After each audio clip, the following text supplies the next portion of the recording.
जादुई मटका। माया नाम की एक लड़की अपने बीमार भाई के साथ रहती थी। भैया दवाई खा लीजिए।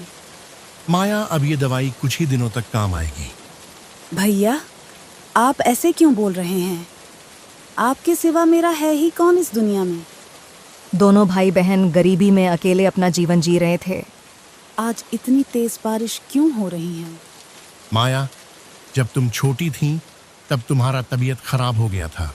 तब माँ पिताजी तुम्हें एक बाबा के पास ले गए।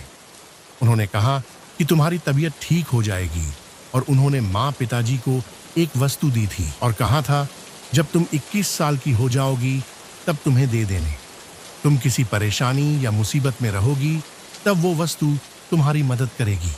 जब तुम 21 साल की हो जाओगी तब उस बक्से को खोलना, तब तुम्हारी जिंदगी और नसीब बदल जाएगी।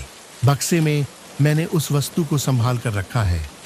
अब वक्त आ गया है तुम्हें वो वस्तु देने का। भैया, तो आप इसलिए उस बक्से को इतना संभाल कर रखते हैं? हाँ माया, माया, अब मुझे लगता है कि मेरा बुलावा आ चुका है। सूरज के मरने के बाद माया पे मानो कोई पहाड़ टूट पड़ा हो। अगले दिन माया के चाचा आकार सूरज का अंतिम संस्कार करते हैं। रात में माया के चाचा चाची आपस में बात कर रहे होते हैं। सुनो जी, अब सूरज नहीं रहा, इस माया के नाम पर ही ये घर है। इसे डरा धमका कर जल्दी से ये घर अपने नाम करवा लेते हैं। हाँ, तुम बिल्कुल सही कह रही हो। अगले दिन माया के चाचा चाची माया के पास जाते हैं और उसे डराने धमकाने लगते हैं। ये लड़की इस दस्तावेज पर साइन कर दे। ये घर अब तुम्हारे किसी काम के नहीं है। आप दोनों इतने गिर सकते हैं? मुझे पता नहीं था। ये मेरे भैया का घर है और मैं ये घर किसी को नहीं दूंगी।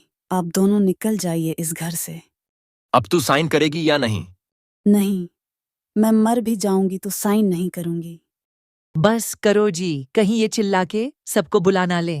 मैं भी देखती हूँ कल ये कैसे साइन नहीं करती हैं।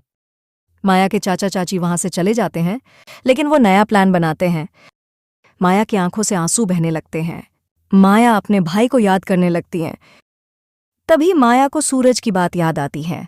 भैया ने कहा था जब मैं 21 साल की हो जाऊं तब मैं उस बक्से को खोलूं। आज मैं 21 साल की हो गई हूं। माया उस बक्से को खोलती है और उस बक्से में एक पुराना मटका पाती है।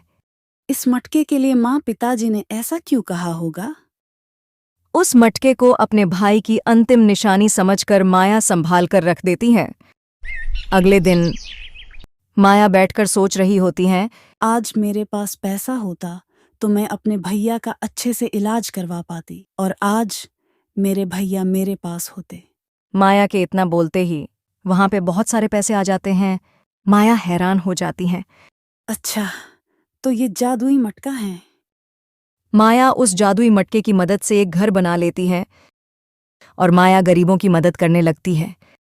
माया के चाचा चाची माया से अपनी गलती का माफी मांगते हैं। माया अपने चाचा चाची को माफ कर देती है।